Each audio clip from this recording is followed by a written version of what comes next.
อาหารเช้าคนอังกฤษ Good morning sir Big breakfast Big breakfast, is it? Yeah. It's ultimate breakfast. The very biggest.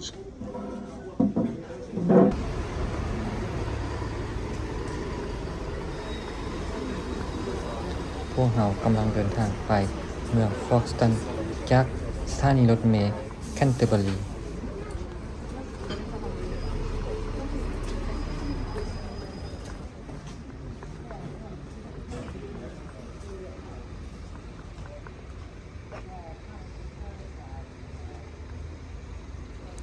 คอยท่ารถเมล์อยู่ Hello. โอเครถเมล์ได้เวลาออกเดินทางแล้ว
ก็มาฮอดเมืองฟ็อกสตันนั่งรถบัส45 นาทีเดินทาง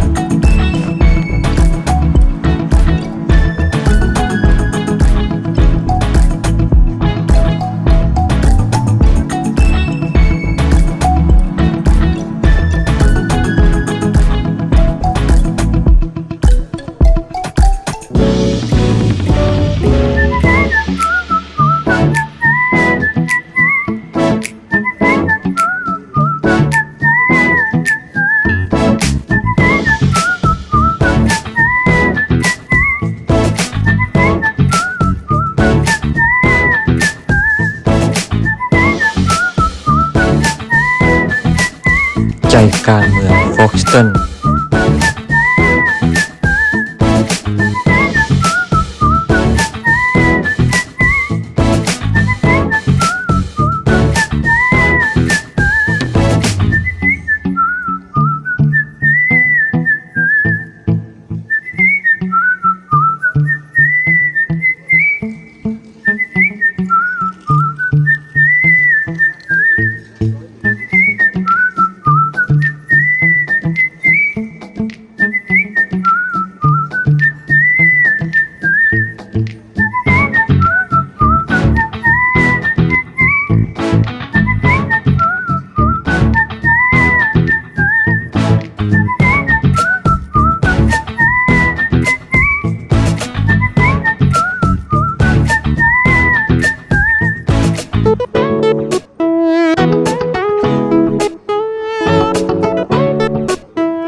งานบุญเบียร์เป็นจำนวนหลาย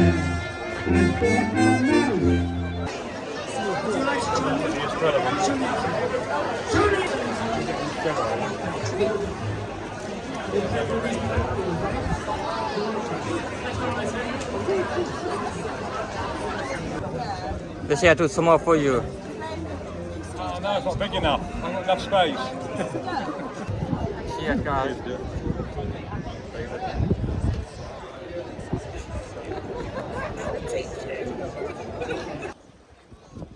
Folkestone เป็นเมืองท่าเรืออยู่ในซองแคบในอังกฤษในเขตตะวันออกเฉียงใต้อังกฤษตัวเมืองอยู่ทางทิศตอนใต้นอร์ทดาวน์อยู่ห้อมภูระหว่างสองแห่ง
อันโตนี กวงลีได้รับการชมตัวอย่างกว้างๆสำหรับเวียงงานศิลปะของลาวที่สืบสวนความสัมผัสทางกายของมนุษย์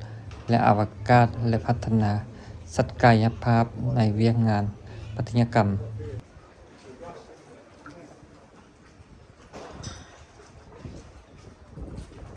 Welcome Folkestone. You have good time? Yeah, really nice. That's good. อยู่ร้านค็อกเทลบาร์มื้อนี้อากาศดีหลาย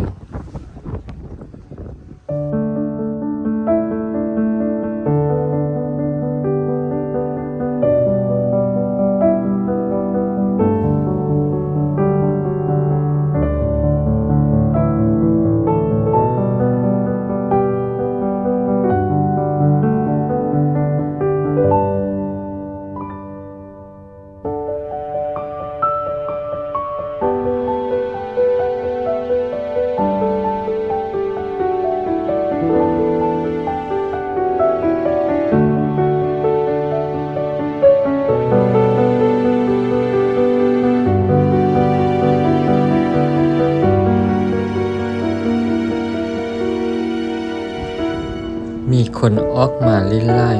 เพราะเป็นวันเสาร์เป็นวันหยุด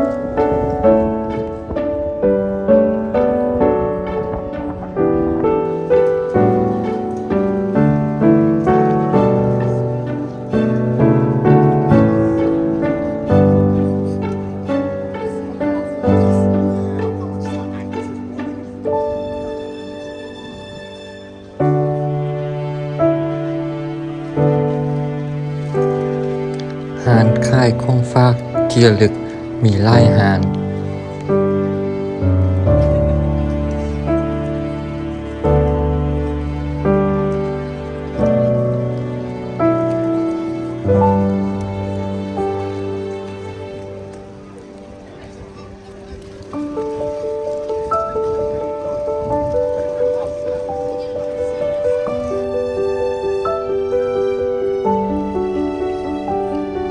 ร้านฟิตแอนด์จิป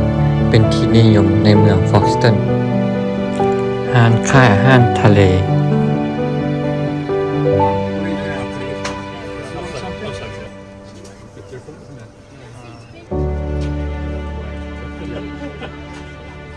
What you got there? Sandwich. Crab. Savio. David. Prawns in chili and chives. Ah, look good.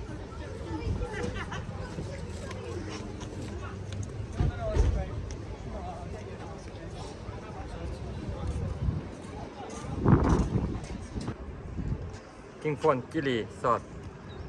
And chives. Nice.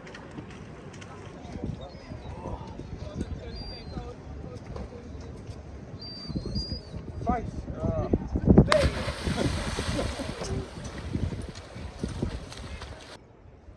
น้ำทะเลเป็นสีฟ้าใสลาย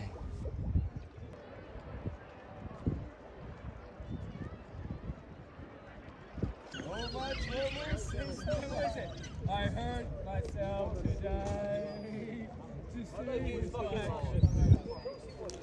บรรยากาศที่เงียบสงบของทะเลในยามตอนแลงที่ตะวันตกดิน